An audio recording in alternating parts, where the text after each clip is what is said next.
Bismillahirrahmanirrahim. Assalamualaikum warahmatullahi ta'ala wabarakatuh.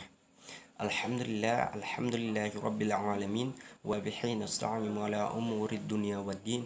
Wassalatu wassalamu ala asrafil anbiya'i wal mursalin, amma ba'du. Tabarakallahu lakum fil Qur'anil Karim. A'udzu billahi minasyaitonir rajim. Bismillahirrahmanirrahim. Alhamdulillahi rabbil alamin. Ar-Rahmanir Rahim. Malik yaumiddin. Iyyaka na'budu wa iyyaka nasta'in. Ihdinas siratal mustaqim. Siratal ladzina an'amta 'alaihim ghairil maghdubi 'alaihim waladdallin. Amin. Pertama-tama marilah kita panjatkan puja-puji syukur kita kehadirat Allah Subhanahu wa Ta'ala yang telah memberikan kita beribu-ribu macam nikmat sehingga alat secanggih apapun dan kita sebagai manusia biasa tidak mampu menghitung nikmat yang Allah berikan kepada kita semua. Dengan ucapan Alhamdulillahirabbil alamin. Kedua kalinya selawat beriring salam tak lupa pula kita haturkan keharibaan junjungan alam Nabi besar kita Nabi Muhammad sallallahu alaihi wasallam yang telah membawa kita dari alam jahiliyah menuju alam Islamiyah dengan ucapan Allahumma sholli ala sayyidina Muhammad wa ala ali sayyidina Muhammad. Baiklah, pada kesempatan siang hari ini kami dari kelompok 1 ingin mempresentasikan hasil diskusi kami mengenai desain pembelajaran biologi. Sebelumnya itu saya akan memperkenalkan teman-teman saya satu persatu.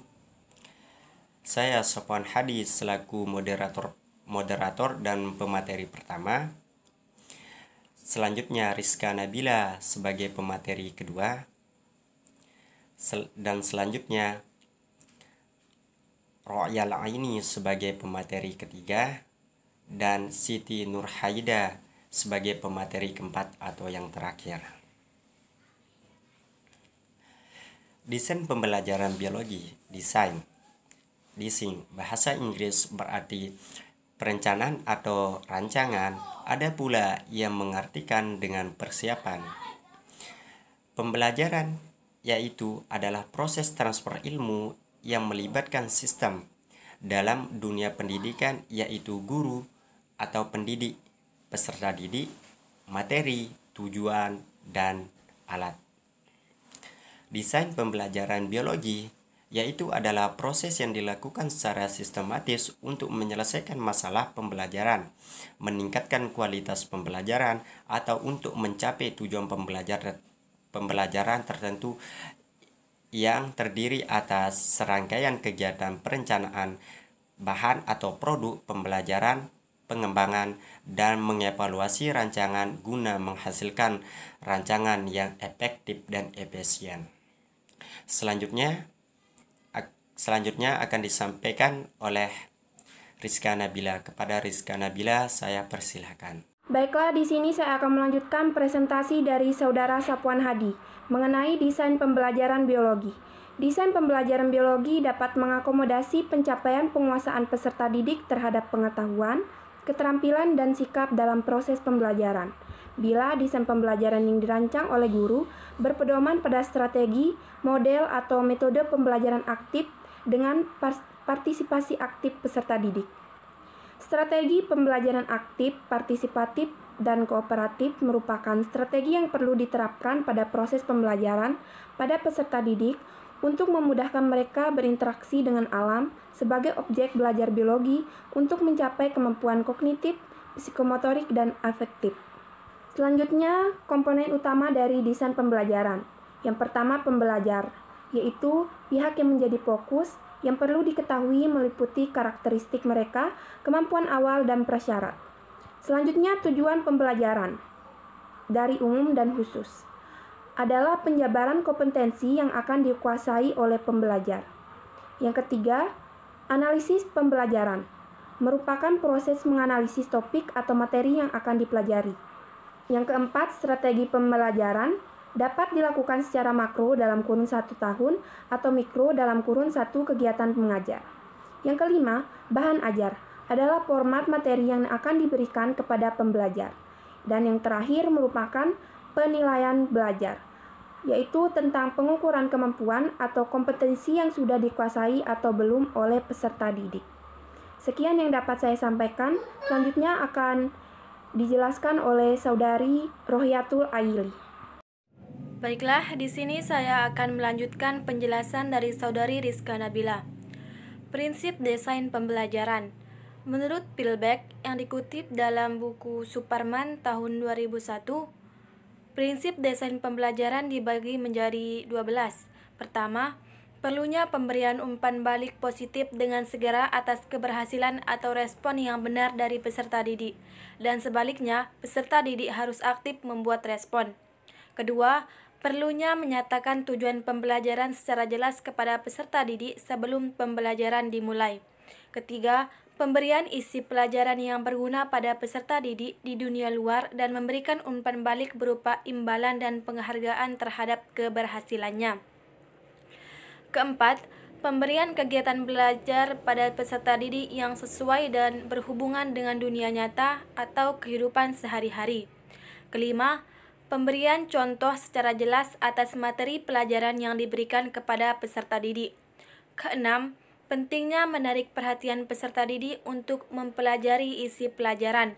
Ketujuh, digunakannya bahan belajar terprogram dan analisis pengalaman belajar peserta didik menjadi kegiatan-kegiatan kecil, disertai latihan dan pemberian umpan balik.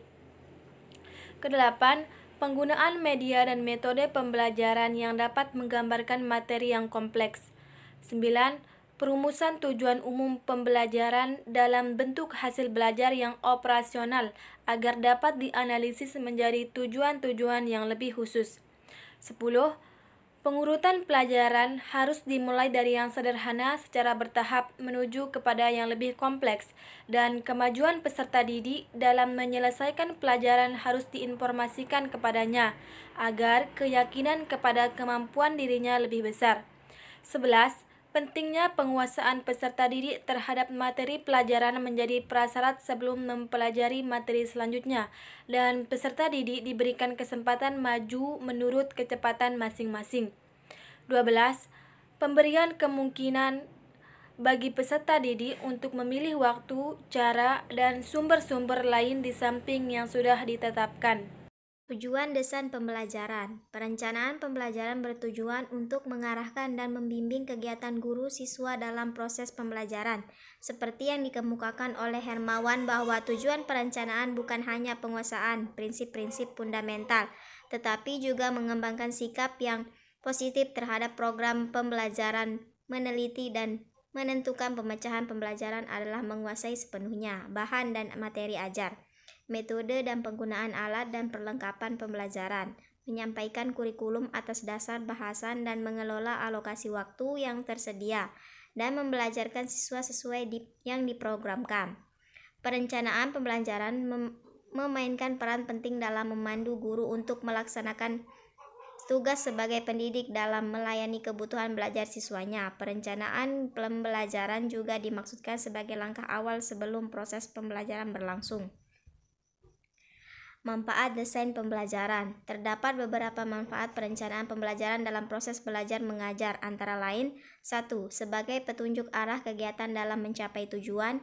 2. Sebagai pola dasar dalam mengatur tugas dan wewenang bagi setiap unsur yang terlibat dalam kegiatan. 3. Sebagai pedoman kerja bagi setiap unsur, baik unsur guru maupun unsur murid. 4. Sebagai alat ukur efektif tidaknya suatu pekerjaan sehingga dapat diketahui ketepatan dan keterlambatan kerja. 5. Untuk bahan penyusunan data agar terjadi keseimbangan kerja. 6. Untuk menghemat waktu, tenaga, alat, dan biaya. Mungkin hanya ini saja yang dapat kelompok kami sampaikan.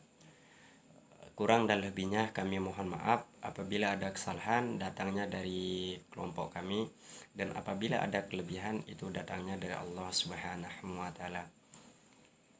Assalamualaikum warahmatullahi taala wabarakatuh.